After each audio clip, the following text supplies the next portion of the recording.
मेरे प्यारे देशवासियों, नमस्कार। ਅੱਜ ਮਨ ਕੀ ਬਾਤ ਦਾ 100ਵਾਂ ਐਪੀਸੋਡ ਹੈ। ਮੈਨੂੰ ਤੁਹਾਡੇ ਸਾਰਿਆਂ ਦੀਆਂ ਹਜ਼ਾਰਾਂ ਚਿੱਠੀਆਂ ਮਿਲੀਆਂ ਨੇ, ਲੱਖਾਂ ਸੁਨੇਹੇ ਮਿਲੇ ਨੇ ਅਤੇ ਮੈਂ ਕੋਸ਼ਿਸ਼ ਕੀਤੀ ਹੈ ਕਿ ਜ਼ਿਆਦਾ ਤੋਂ ਜ਼ਿਆਦਾ ਚਿੱਠੀਆਂ ਨੂੰ ਪੜ੍ਹ ਸਕਾਂ, ਵੇਖ ਸਕਾਂ, ਸੁਨੇਹਿਆਂ ਨੂੰ ਜ਼ਰਾ ਸਮਝਣ ਦੀ ਕੋਸ਼ਿਸ਼ ਕਰਾਂ। ਤੁਹਾਡੇ ਖਤ ਪੜ੍ਹਦਿਆਂ ਕਈ ਵਾਰ ਮੈਂ ਭਾਵੁਕ ਹੋਇਆ, ਭਾਵਨਾਵਾਂ ਨਾਲ ਭਰ ਗਿਆ, ਭਾਵਾਂ ਵਿੱਚ ਵਹਿ ਗਿਆ ਅਤੇ ਖੁਦ ਨੂੰ ਫਿਰ ਵੀ ਸੰਭਾਲ ਲਿਆ। ਤੁਸੀਂ ਮੈਨੂੰ ਮਨ ਕੀ ਬਾਤ ਦੇ 100ਵੇਂ ਐਪੀਸੋਡ 'ਤੇ ਵਧਾਈ ਦਿੱਤੀ ਹੈ, ਲੇਕਿਨ ਮੈਂ ਸੱਚੇ ਦਿਲ ਨਾਲ ਕਹਿੰਦਾ, ਦਰਅਸਲ ਵਧਾਈ ਦੇ ਪਾਤਰ ਤਾਂ ਤੁਸੀਂ ਸਾਰੇ ਮਨ ਕੀ ਬਾਤ ਦੇ ਸਰੋਤੇ ਹੋ, ਸਾਡੇ ਦੇਸ਼ਵਾਸੀ ਨੇ। ਮਨ ਕੀ ਬਾਤ ਕੋਟि-ਕੋਟि ਭਾਰਤੀਆਂ ਦੇ ਮਨ ਕੀ ਬਾਤ ਹੈ, ਉਹਨਾਂ ਦੀਆਂ ਭਾਵਨਾਵਾਂ ਦਾ ਪ੍ਰਗਟਾਵਾ ਹੈ। ਸਾਥੀਓ, 3 ਅਕਤੂਬਰ 2014 ਦੁਸ਼ਹਿਰੇ ਦਾ ਉਹ ਪਰਵ ਸੀ ਅਤੇ ਸਾਰਿਆਂ ਨੇ ਮਿਲ ਕੇ ਦੁਸ਼ਹਿਰੇ ਦੇ ਦਿਨ ਮਨ ਕੀ ਬਾਤ ਦੀ ਯਾਤਰਾ ਸ਼ੁਰੂ ਕੀਤੀ ਸੀ। ਵਿਜੈ ਦਸ਼ਮੀ ਯਾਨੀ ਬੁਰਾਈ ਉੱਤੇ ਅੱਛਾਈ ਦੀ ਜਿੱਤ ਦਾ ਪਰਵ।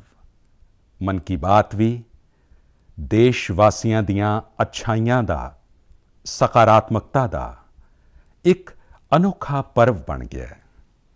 ਇੱਕ ਅਜਿਹਾ ਪਰਵ ਜੋ ਹਰ ਮਹੀਨੇ ਆਉਂਦਾ ਹੈ, ਜਿਸ ਦਾ ਇੰਤਜ਼ਾਰ ਸਾਨੂੰ ਸਾਰਿਆਂ ਨੂੰ ਹੁੰਦਾ ਹੈ। ਅਸੀਂ ਇਸ ਵਿੱਚ ਸਕਾਰਾਤਮਕਤਾ ਨੂੰ ਸੈਲੀਬ੍ਰੇਟ ਕਰਦੇ ਹਾਂ, ਅਸੀਂ ਇਸ ਵਿੱਚ ਲੋਕਾਂ ਦੀ ਭਾਗੀਦਾਰੀ ਨੂੰ ਵੀ ਸੈਲੀਬ੍ਰੇਟ ਕਰਦੇ ਹਾਂ।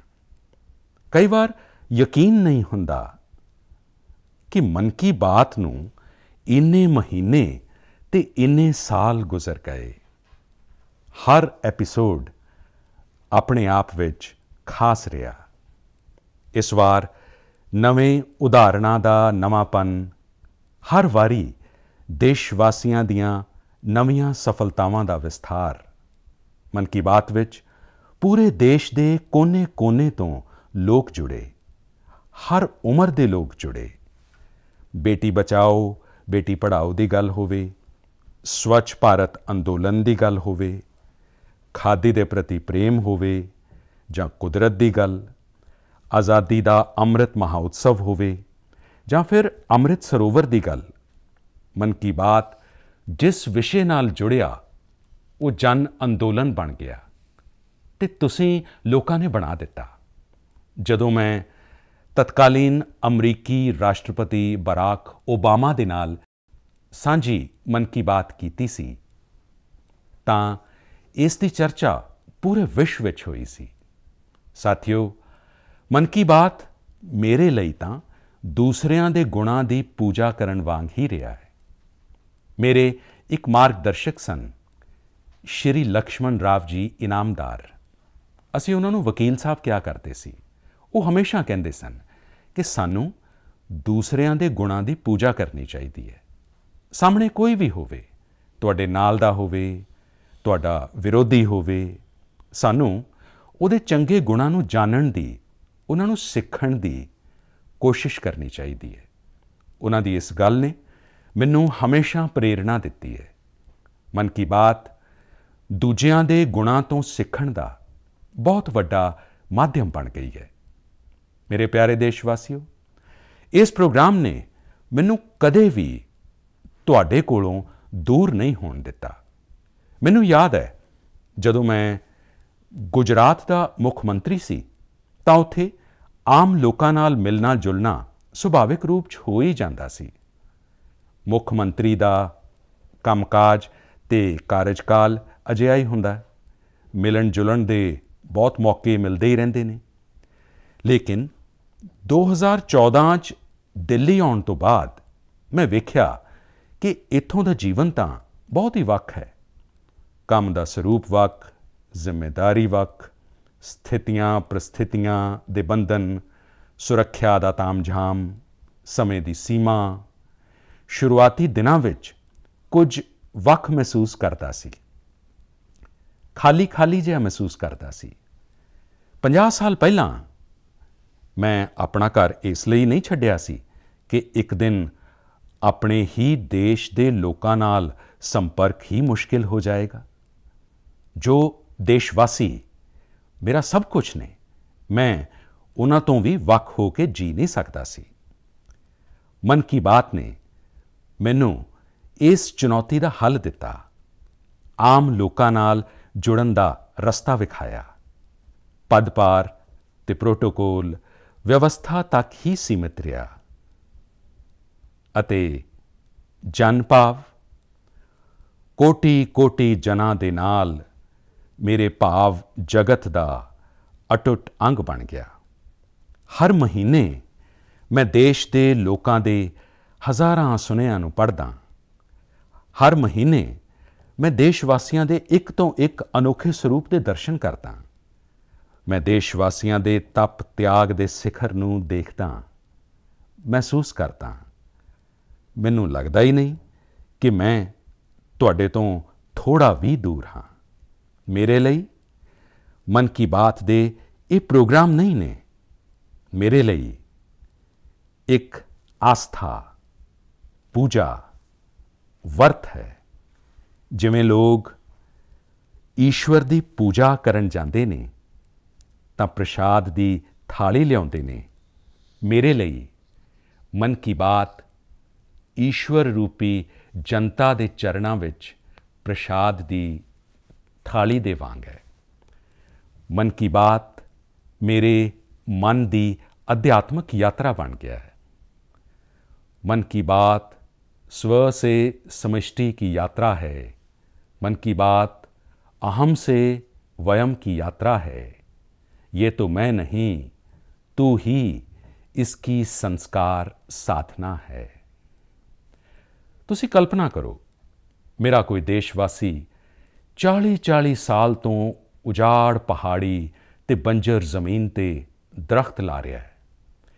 किन्ने ही लोग 30-30 ਸਾਲਾਂ ਤੋਂ ਜਲ ਸੰਭਾਲ ਦੇ ਲਈ ਬੌਲੀਆਂ ਤੇ ਤਲਾਬ ਬਣਾ ਰਹੇ ਨੇ, ਉਹਨਾਂ ਦੀ ਸਾਫ਼ ਸਫਾਈ ਕਰ ਰਹੇ ਨੇ।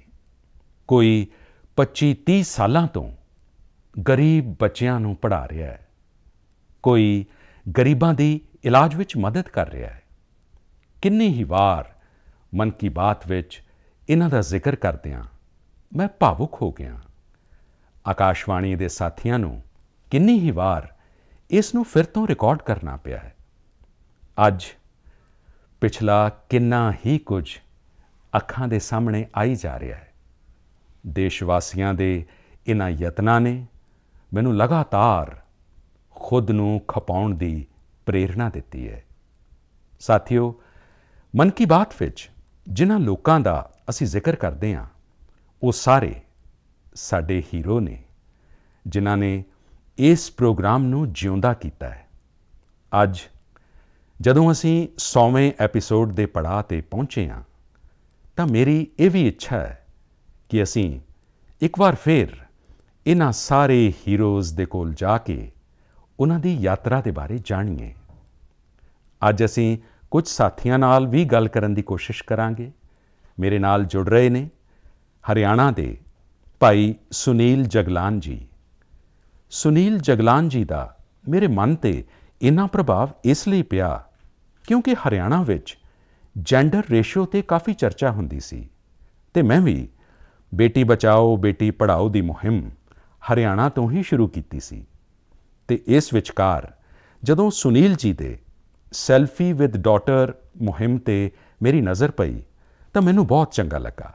ਮੈਂ ਵੀ ਉਹਨਾਂ ਕੋਲੋਂ ਸਿੱਖਿਆ ਅਤੇ ਇਸ ਨੂੰ ਮਨ ਕੀ ਬਾਤ ਵਿੱਚ ਸ਼ਾਮਿਲ ਕੀਤਾ।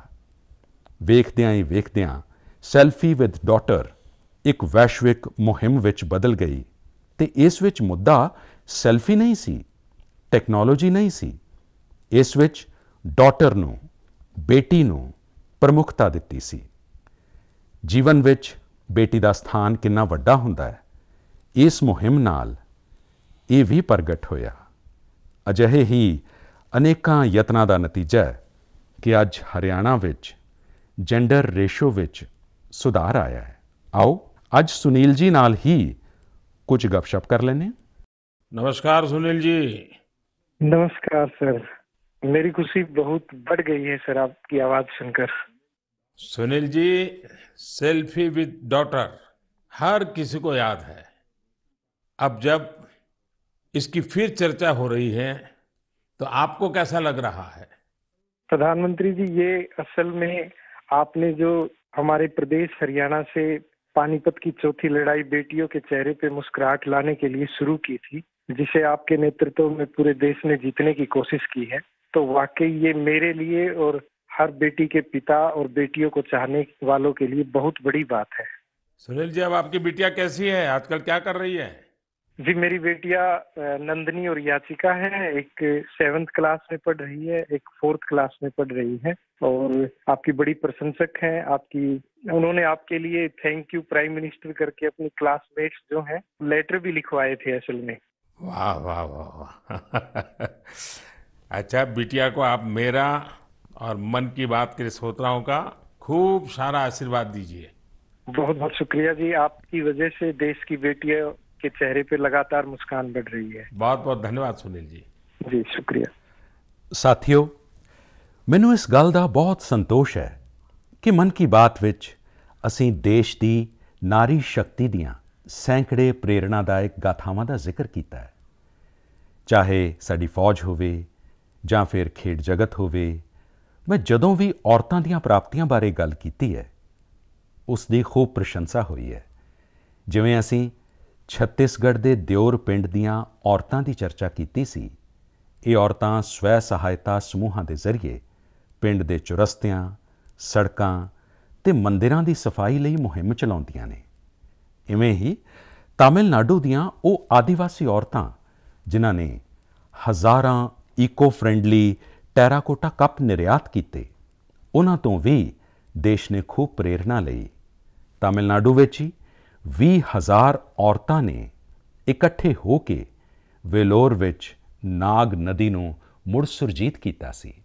ਅਜਿਹੀਆਂ ਕਿੰਨੀਆਂ ਹੀ ਮੁਹਿੰਮਾਂ ਦੀ ਸਾਡੀ ਨਾਰੀ ਸ਼ਕਤੀ ਨੇ ਅਗਵਾਈ ਕੀਤੀ ਹੈ ਤੇ ਮਨ ਕੀ ਬਾਤ ਉਹਨਾਂ ਦੇ ਯਤਨਾਂ ਨੂੰ ਸਾਹਮਣੇ ਲਿਆਉਣ ਦਾ ਮੰਚ ਬਣਿਆ। ਸਾਥੀਓ, ਅੱਜ ਸਾਡੇ ਨਾਲ ਫੋਨ ਲਾਈਨ ਤੇ ਇੱਕ ਹੋਰ ਸੱਜਣ ਮੌਜੂਦ ਨੇ। ਇਹਨਾਂ ਦਾ ਨਾਮ ਹੈ ਮਨਜ਼ੂਰ ਅਹਿਮਦ। ਮਨ ਕੀ ਬਾਤ ਵਿੱਚ ਜੰਮੂ ਕਸ਼ਮੀਰ ਦੀਆਂ ਪੈਨਸਲ ਸਲੇਟਾਂ ਦੇ ਬਾਰੇ ਦੱਸਦੇ ਹੋਏ मंजूर अहमद जी का जिक्र होया सी। मंजूर जी, कैसे हैं आप? थैंक यू सर, बड़े अच्छे से है सर। मन की बात के इस 100वें एपिसोड में आपसे बात करके मुझे बहुत अच्छा लग रहा है। Thank you sir. अच्छा, ये पेंसिल स्लेट्स वाला काम कैसा चल रहा है? बहुत अच्छे से चल रहे हैं सर, बहुत अच्छे से। जब से सर आपने हमारी बात मन की बात में कही सर, तब से बहुत काम बढ़ गया सर, और दूसरों को भी रोजगार यहाँ बहुत बड़ा है इस काम में। कितने लोगों को अब रोजगार मिलता होगा? अभी मेरे पास 200 प्लस है। अरे वाह। मुझे बहुत खुशी हुई। जी सर, जी सर। अभी 1-2 महीने में अभी मैं इसको एक्सपांड कर रहा हूँ कि और 200 लोगों को रोजगार बढ़ जाएगा सर। वाह वाह वाह। देखिए मंजूर जी। जी सर। मुझे बराबर याद है, और उस दिन आपने मुझे कहा था कि एक ऐसा काम है जिसकी न कोई पहचान है, न स्वयं की पहचान है, और आपको बड़ी पीड़ा भी थी, और इस वजह से आपको काफी बड़ी मुश्किलें होती थी, वो भी आप कह रहे थे। लेकिन अब तो पहचान भी बन गई और 200 से ज्यादा लोगों को रोजगार दे रहे हैं। जी सर, जी सर। और नया एक्सपांशन करके और 200 लोगों को रोजगार दे रहे हैं। ये तो बहुत खुशी की खबर दी आपने। एवं सर, यहाँ पे जो फार्मर है सर, उनका भी बहुत बड़ा इसमें फायदा मिला सर तब से। 2000 का ट्री बेचते थे, अभी वही ट्री 5000 तक पहुँच गया सर। इतनी डिमांड बढ़ गई सर इसमें तब से, और अपनी पहचान भी बन गई। इसमें बहुत से आर्डर है अपने पास सर। अभी मैं आगे 1-2 महीने में और एक्सपेंड करके और 200-250 2-4 गाँव में जितने भी लड़के लड़की हैं इसमें एडजस्ट हो सकता है, उनका भी रोजी रोटी चल सकता है सर। देखिए मंजूर जी, वोकल फॉर लोकल की ताकत कितनी जबरदस्त है, आपने धरती पर उतार के दिखा दिया है। जी सर, जी सर। मेरी तरफ से आपको और गांव के सभी किसानों को और आपके साथ काम कर रहे हैं सभी साथियों को भी मेरी तरफ से बहुत बहुत शुभकामनाएं। धन्यवाद भैया। धन्यवाद सर। साथियों, साडे देश विच अजिहे किन्ने ही प्रतिभाशाली लोग ने जो अपनी मेहनत दे बलबूते ही सफलता दे सिखर ते पहुंचे ने। मैनूं याद है कि विशाखापट्टनम दे ਵੈਂਕਟ ਮੁਰਲੀ ਪ੍ਰਸਾਦ ਜੀ ਨੇ ਇੱਕ ਆਤਮ ਨਿਰਭਰ ਭਾਰਤ ਚਾਰਟ ਸ਼ੇਅਰ ਕੀਤਾ ਸੀ। ਉਹਨਾਂ ਨੇ ਦੱਸਿਆ ਸੀ ਕਿ ਉਹ ਕਿਵੇਂ ਜ਼ਿਆਦਾ ਤੋਂ ਜ਼ਿਆਦਾ ਭਾਰਤੀ ਉਤਪਾਦ ਹੀ ਇਸਤੇਮਾਲ ਕਰਨਗੇ। ਜਦੋਂ ਬੇਤੀਆ ਦੇ ਪ੍ਰਮੋਦ ਜੀ ਨੇ LED ਬਲਬ ਬਣਾਉਣ ਦੀ ਛੋਟੀ ਯੂਨਿਟ ਲਗਾਈ, ਜਾਂ ਗੜ੍ਹ ਮੁਕਤੇਸ਼ਵਰ ਦੇ ਸੰਤੋਸ਼ ਜੀ ਨੇ ਮੈਟਸ ਬਣਾਉਣ ਦਾ ਕੰਮ ਕੀਤਾ, ਮਨ ਕੀ ਬਾਤ ਹੀ ਉਹਨਾਂ ਦੇ ਉਤਪਾਦਾਂ ਨੂੰ ਸਾਰਿਆਂ ਦੇ ਸਾਹਮਣੇ ਲਿਆਉਣ ਦਾ ਮਾਧਿਅਮ ਬਣਿਆ। ਅਸੀਂ ਮੇਕ ਇਨ ਇੰਡੀਆ ਦੇ ਅਨੇਕਾਂ ਉਦਾਹਰਣਾਂ ਤੋਂ ਲੈ ਕੇ ਸਪੇਸ ਸਟਾਰਟਅਪਸ ਤੱਕ ਦੀ ਚਰਚਾ ਮਨ ਕੀ ਬਾਤ ਵਿੱਚ ਕੀਤੀ ਹੈ। ਸਾਥੀਓ, ਤੁਹਾਨੂੰ ਯਾਦ ਹੋਏਗਾ ਕੁਝ ਐਪੀਸੋਡ ਪਹਿਲਾਂ ਮੈਂ ਮਣੀਪੁਰ ਦੀ ਭੈਣ ਵਿਜੇ ਸ਼ਾਂਤੀ ਦੇਵੀ ਜੀ ਦਾ ਵੀ ਜ਼ਿਕਰ ਕੀਤਾ ਸੀ। ਵਿਜੇ ਸ਼ਾਂਤੀ ਜੀ ਕਮਲ ਦੇ ਰੇਸ਼ੇ ਨਾਲ ਕੱਪੜੇ ਬਣਾਉਂਦੇ ਨੇ। ਮਨ ਕੀ ਬਾਤ ਵਿੱਚ ਉਹਨਾਂ ਦੇ ਇਸ ਈਕੋ ਫਰੈਂਡਲੀ ਆਈਡੀਆ ਦੀ ਗੱਲ ਹੋਈ ਤਾਂ ਉਹਨਾਂ ਦਾ ਕੰਮ ਹੋਰ ਪ੍ਰਸਿੱਧ ਹੋ ਗਿਆ। ਅੱਜ ਵਿਜੇ ਸ਼ਾਂਤੀ ਜੀ ਫੋਨ ਤੇ ਸਾਡੇ ਨਾਲ ਨੇ। नमस्ते विजय शांति जी, how are you? Sir, I am fine. And how is your work going on? Sir, still working along with my 30 women. In such a short period, you have reached 30% team. Yes, sir. This year also more expand with 100 women in my area. So your target is 100 women. Yeah, 100 women. And now people are familiar with this lotus stem fiber? Yes, sir. Everyone know from Man Ki Baat program all over India. So now it's very popular. Yes, sir. From Prime Minister Man Ki Baat program, everyone knows about the lotus fiber. So now you got the market also. Yes, sir. I have got a market from USA also. They want to buy in bulk, in large quantities. But I want to give from this year to send the US also. So now you are exporter. Yes, sir. From this year, I export our product made in India, lotus fiber. So when I say vocal for local, and now local for global. Yes, sir. I want to reach my product all over the globe of world.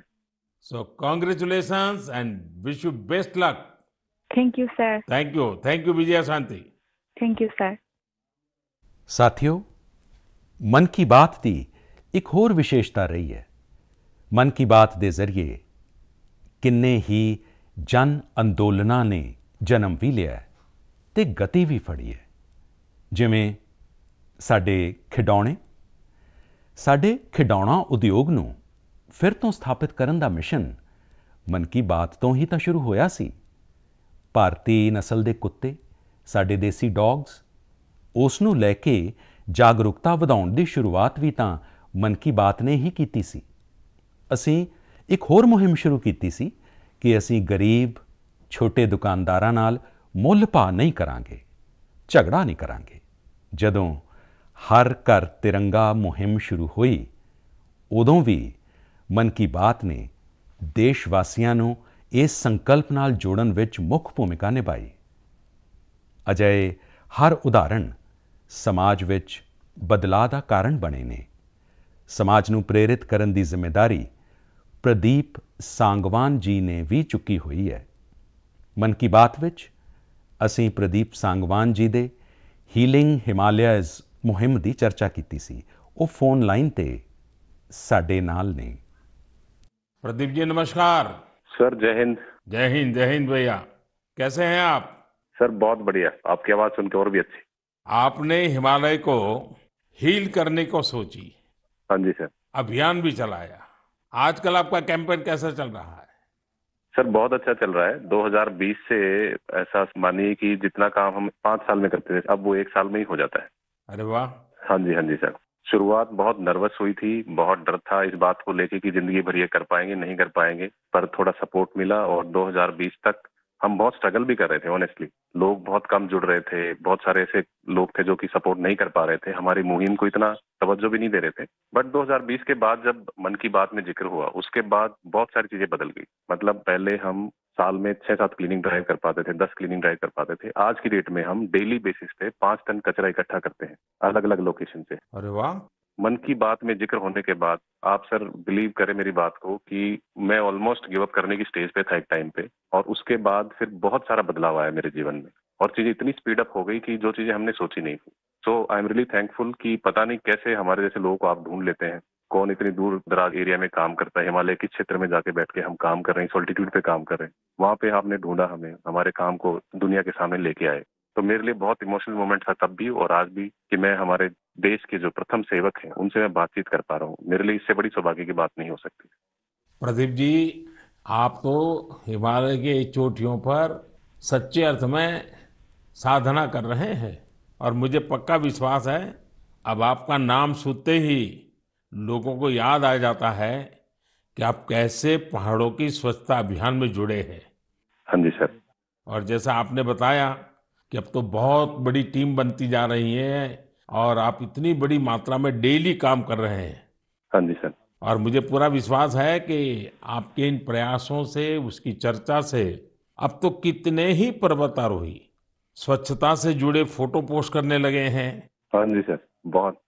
ये अच्छी बात है। आप जैसे साथियों के प्रयास के कारण waste is also a wealth, ये लोगों के दिमाग में अब स्थिर हो रहा है और पर्यावरण की भी रक्षा हो रही है और हिमालय का जो हमारा गर्व है उसको संभालना, संवारना वो सामान्य मानवी जुड़ रहा है। प्रदीप जी, बहुत अच्छा लगा मुझे। बहुत बहुत धन्यवाद भैया।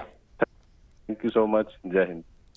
साथियों, ਅੱਜ ਦੇਸ਼ ਵਿੱਚ ਟੂਰਿਜ਼ਮ ਬਹੁਤ ਤੇਜ਼ੀ ਨਾਲ ਵਧ ਰਿਹਾ ਹੈ। ਸਾਡੇ ਇਹ ਕੁਦਰਤੀ ਸਾਧਨ ਹੋਣ, ਨਦੀ, ਪਹਾੜ, ਤਾਲਾਬ ਜਾਂ ਫਿਰ ਸਾਡੇ ਤੀਰਥ ਸਥਾਨ ਹੋਣ, ਉਹਨਾਂ ਨੂੰ ਸਾਫ਼ ਰੱਖਣਾ ਬਹੁਤ ਜ਼ਰੂਰੀ ਹੈ।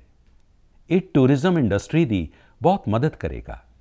ਸੈਰ ਸਪਾਟੇ ਵਿੱਚ ਸਵੱਛਤਾ ਦੇ ਨਾਲ-ਨਾਲ ਅਸੀਂ ਸ਼੍ਰੇਸ਼ਠ ਭਾਰਤ ਅੰਦੋਲਨ ਦੀ ਵੀ ਕਈ ਵਾਰ ਚਰਚਾ ਕੀਤੀ ਹੈ।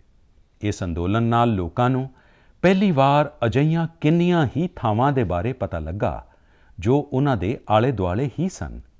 ਮੈਂ ਹਮੇਸ਼ਾ ਇਹ ਕਹਿੰਦਾ ਕਿ ਸਾਨੂੰ ਵਿਦੇਸ਼ਾਂ ਵਿੱਚ ਸੈਰ ਸਪਾਟੇ 'ਤੇ ਜਾਣ ਤੋਂ ਪਹਿਲਾਂ ਆਪਣੇ ਦੇਸ਼ ਦੇ ਘੱਟ ਤੋਂ ਘੱਟ 15 ਸੈਰ ਸਪਾਟੇ ਦੀਆਂ ਥਾਵਾਂ 'ਤੇ ਜ਼ਰੂਰ ਜਾਣਾ ਚਾਹੀਦਾ ਅਤੇ ਇਹ ਸਥਾਨ ਜਿਸ ਰਾਜ ਵਿੱਚ ਤੁਸੀਂ ਰਹਿੰਦੇ ਹੋ ਉੱਥੋਂ ਦੇ ਨਹੀਂ ਹੋਣੇ ਚਾਹੀਦੇ। ਤੁਹਾਡੇ ਰਾਜ ਤੋਂ ਬਾਹਰ ਕਿਸੇ ਹੋਰ ਰਾਜ ਦੇ ਹੋਣੇ ਚਾਹੀਦੇ ਨੇ। ਇੰਝ ਹੀ ਅਸੀਂ ਸਵੱਛ ਸਿਆਚਿਨ, ਸਿੰਗਲ ਯੂਜ਼ ਪਲਾਸਟਿਕ ਅਤੇ ਈ ਵੇਸਟ ਵਰਗੇ ਗੰਭੀਰ ਵਿਸ਼ਿਆਂ 'ਤੇ ਵੀ ਗੱਲ ਕੀਤੀ ਹੈ। ਅੱਜ ਪੂਰੀ ਦੁਨੀਆ ਵਾਤਾਵਰਣ ਦੇ ਜਿਸ ਮੁੱਦੇ ਨੂੰ ਲੈ ਕੇ ਇੰਨੀ ਪਰੇਸ਼ਾਨ ਹੈ ਉਸ ਦੇ ਹੱਲ ਲਈ ਮਨ ਕੀ ਬਾਤ ਦਾ ਯਤਨ ਬਹੁਤ ਅਹਿਮ ਹੈ। ਸਾਥੀਓ, ਮਨ ਕੀ ਬਾਤ ਦੇ ਬਾਰੇ ਮੈਨੂੰ ਇਸ ਵਾਰ ਇੱਕ ਹੋਰ ਖਾਸ ਸੁਨੇਹਾ ਯੂਨੈਸਕੋ ਦੀ ਡੀਜੀ ਔਦਰੇ ਆਜੁਲੇ ਦਾ ਆਇਆ ਹੈ।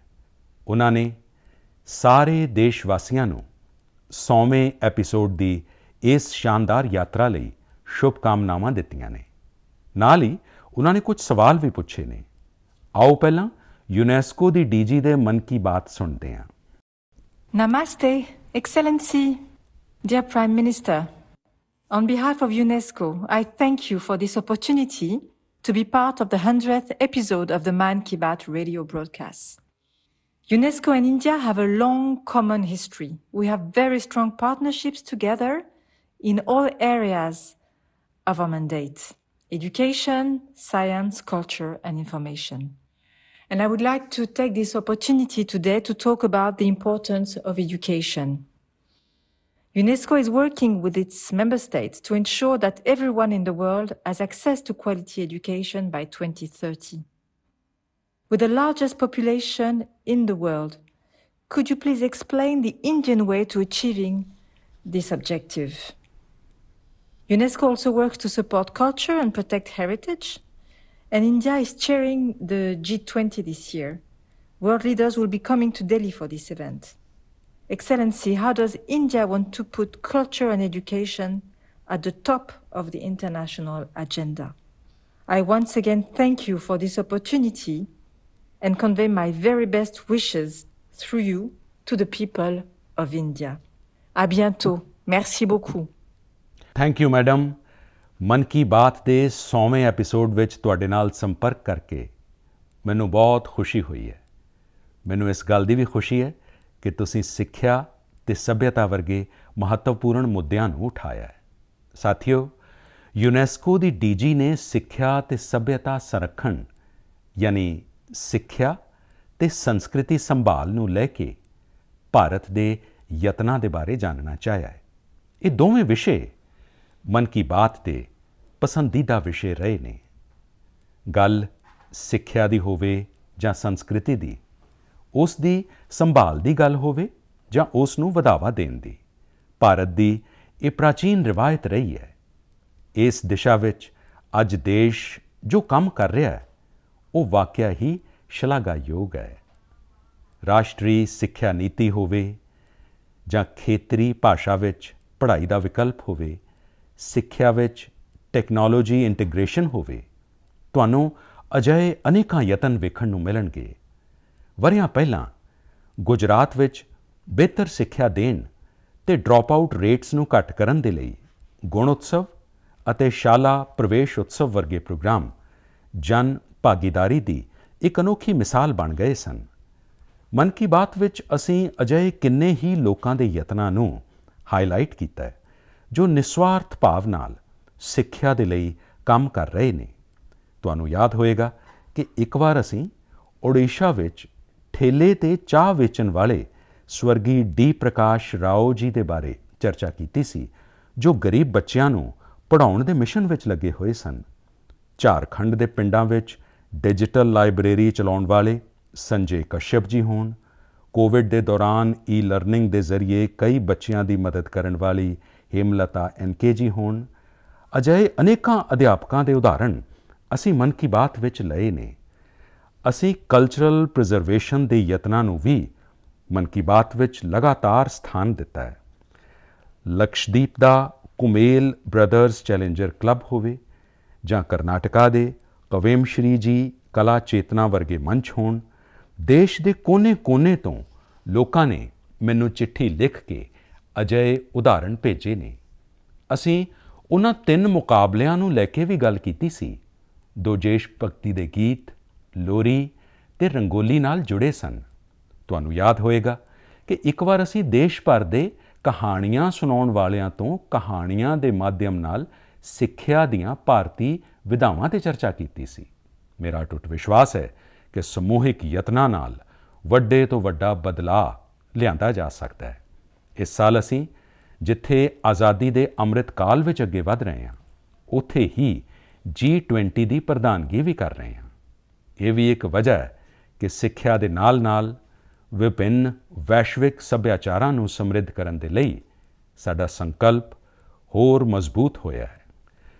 ਮੇਰੇ ਪਿਆਰੇ ਦੇਸ਼ ਵਾਸੀਓ, ਸਾਡੇ ਉਪਨਿਸ਼ਦਾਂ ਦਾ ਇੱਕ ਮੰਤਰ ਸਦੀਆਂ ਤੋਂ ਸਾਡੇ ਮਨ ਨੂੰ ਪ੍ਰੇਰਣਾ ਦਿੰਦਾ ਆਇਆ ਹੈ, ਚਰੈਵੇਤੀ ਚਰੈਵੇਤੀ ਚਰੈਵੇਤੀ, ਚੱਲਦੇ ਰਹੋ ਚੱਲਦੇ ਰਹੋ ਚੱਲਦੇ ਰਹੋ।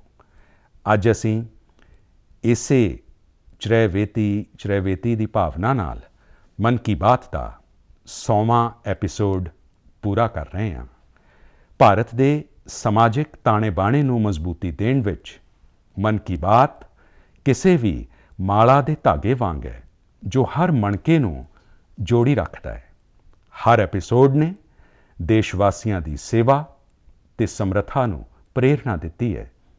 ਇਸ ਪ੍ਰੋਗਰਾਮ ਵਿੱਚ ਹਰ ਦੇਸ਼ ਵਾਸੀ ਦੂਸਰੇ ਦੇਸ਼ ਵਾਸੀ ਦੀ ਪ੍ਰੇਰਣਾ ਬਣਦਾ ਹੈ। ਇੱਕ ਤਰ੍ਹਾਂ ਨਾਲ ਮਨ ਕੀ ਬਾਤ ਦਾ ਹਰ ਐਪੀਸੋਡ ਅਗਲੇ ਐਪੀਸੋਡ ਦੇ ਲਈ ਜ਼ਮੀਨ ਤਿਆਰ ਕਰਦਾ ਹੈ। ਮਨ ਕੀ ਬਾਤ ਹਮੇਸ਼ਾ ਸਦਭਾਵਨਾ ਦੇ ਸੇਵਾ ਭਾਵ ਨਾਲ ਤੇ ਫਰਜ਼ ਦੀ ਭਾਵਨਾ ਨਾਲ ਹੀ ਅੱਗੇ ਵਧਿਆ ਹੈ। ਆਜ਼ਾਦੀ ਦੇ ਅੰਮ੍ਰਿਤ ਕਾਲ ਵਿੱਚ ਇਹੀ ਸਕਾਰਾਤਮਕਤਾ ਦੇਸ਼ ਨੂੰ ਅੱਗੇ ਲੈ ਜਾਏਗੀ, ਨਵੀਂ ਉਚਾਈ 'ਤੇ ਲੈ ਜਾਏਗੀ। ਮੈਨੂੰ ਖੁਸ਼ੀ ਹੈ ਕਿ ਮਨ ਕੀ ਬਾਤ ਨਾਲ ਜੋ ਸ਼ੁਰੂਆਤ ਹੋਈ ਉਹ ਅੱਜ ਦੇਸ਼ ਦੀ ਨਵੀਂ ਰਵਾਇਤ ਬਣ ਰਹੀ ਹੈ। ਇੱਕ ਅਜਿਹੀ ਰਵਾਇਤ ਜਿਸ ਵਿੱਚ ਸਬਕਾ ਪ੍ਰਯਾਸ ਦੀ ਭਾਵਨਾ ਦੇ ਦਰਸ਼ਨ ਹੁੰਦੇ ਨੇ। ਸਾਥੀਓ, ਮੈਂ ਅੱਜ ਆਕਾਸ਼ਵਾਣੀ ਦੇ ਸਾਥੀਆਂ ਨੂੰ ਵੀ ਧੰਨਵਾਦ ਦੇਵਾਂਗਾ ਜੋ ਪੂਰੇ ਧੀਰਜ ਦੇ ਨਾਲ ਇਸ ਪੂਰੇ ਪ੍ਰੋਗਰਾਮ ਨੂੰ ਰਿਕਾਰਡ ਕਰਦੇ ਨੇ। ਉਹ ਅਨੁਵਾਦਕ ਜੋ ਬਹੁਤ ਹੀ ਘੱਟ ਸਮੇਂ ਵਿੱਚ ਬਹੁਤ ਤੇਜ਼ੀ ਨਾਲ ਮਨ ਕੀ ਬਾਤ ਦਾ ਵਿਭਿੰਨ ਖੇਤਰੀ ਭਾਸ਼ਾਵਾਂ ਵਿੱਚ ਅਨੁਵਾਦ ਕਰਦੇ ਨੇ, ਮੈਂ ਉਹਨਾਂ ਦਾ ਵੀ ਆਭਾਰੀ ਹਾਂ। ਮੈਂ ਦੂਰਦਰਸ਼ਨ ਦੇ ਅਤੇ ਮਾਈਗੋਵ ਦੇ ਸਾਥੀਆਂ ਨੂੰ ਵੀ ਧੰਨਵਾਦ ਦਿੰਦਾ। ਦੇਸ਼ ਭਰ ਦੇ TV ਚੈਨਲ, ਇਲੈਕਟ੍ਰੌਨਿਕ ਮੀਡੀਆ ਦੇ ਲੋਕ ਜੋ ਮਨ ਕੀ ਬਾਤ ਨੂੰ ਬਿਨਾਂ ਕਮਰਸ਼ੀਅਲ ਬ੍ਰੇਕ ਦੇ ਵਿਖਾਉਂਦੇ ਨੇ, ਉਹਨਾਂ ਸਾਰਿਆਂ ਦਾ ਆਭਾਰ ਵਿਅਕਤ ਕਰਦਾ। ਅਤੇ ਅਖੀਰ ਵਿੱਚ ਮੈਂ ਉਹਨਾਂ ਦਾ ਵੀ ਧੰਨਵਾਦ ਕਰਾਂਗਾ ਜੋ ਮਨ ਕੀ ਬਾਤ ਦੀ ਕਮਾਨ ਸੰਭਾਲੇ ਹੋਏ ਨੇ। ਭਾਰਤ ਦੇ ਲੋਕ, ਭਾਰਤ 'ਚ ਆਸਥਾ ਰੱਖਣ ਵਾਲੇ ਲੋਕ, ਇਹ ਸਭ ਕੁਝ ਤੁਹਾਡੀ ਪ੍ਰੇਰਣਾ ਅਤੇ ਤਾਕਤ ਨਾਲ ਹੀ ਸੰਭਵ ਹੋ ਸਕਿਆ ਹੈ। ਸਾਥੀਓ, ਵੈਸੇ ਤਾਂ ਮੇਰੇ ਮਨ ਵਿੱਚ ਅੱਜ ਇੰਨਾ ਕੁਝ ਕਹਿਣ ਨੂੰ ਹੈ ਕਿ ਸਮੇਂ ਅਤੇ ਸ਼ਬਦ ਦੋਵੇਂ ਹੀ ਘੱਟ ਲੱਗ ਰਹੇ ਨੇ, ਲੇਕਿਨ ਮੈਨੂੰ ਵਿਸ਼ਵਾਸ ਹੈ ਤੁਸੀਂ ਸਾਰੇ ਮੇਰੇ ਭਾਵਾਂ ਨੂੰ ਸਮਝੋਗੇ, ਮੇਰੀਆਂ ਭਾਵਨਾਵਾਂ ਨੂੰ ਸਮਝੋਗੇ। ਤੁਹਾਡੇ ਪਰਿਵਾਰ ਦੇ ਹੀ ਇੱਕ ਮੈਂਬਰ ਦੇ ਰੂਪ ਵਿੱਚ ਮਨ ਕੀ ਬਾਤ ਦੇ ਸਹਾਰੇ ਤੁਹਾਡੇ ਵਿਚਕਾਰ ਮੈਂ ਰਿਹਾ, ਤੁਹਾਡੇ ਵਿਚਕਾਰ ਹੀ ਰਵਾਂਗਾ। ਅਗਲੇ ਮਹੀਨੇ ਅਸੀਂ ਇੱਕ ਵਾਰ ਫਿਰ ਮਿਲਾਂਗੇ, ਫਿਰ ਤੋਂ ਨਵੇਂ ਵਿਸ਼ਿਆਂ ਅਤੇ ਨਵੀਆਂ ਜਾਣਕਾਰੀਆਂ ਦੇ ਨਾਲ ਦੇਸ਼ ਵਾਸੀਆਂ ਦੀਆਂ ਸਫਲਤਾਵਾਂ ਨੂੰ ਸੈਲੀਬ੍ਰੇਟ ਕਰਾਂਗੇ। ਉਦੋਂ ਤੱਕ ਲਈ ਮੈਨੂੰ ਵਿਦਾ ਦਿਓ ਅਤੇ ਆਪਣਾ ਅਤੇ ਆਪਣਿਆਂ ਦਾ ਖੂਬ ਖਿਆਲ ਰੱਖੋ। ਬਹੁਤ ਬਹੁਤ ਧੰਨਵਾਦ। ਨਮਸਕਾਰ।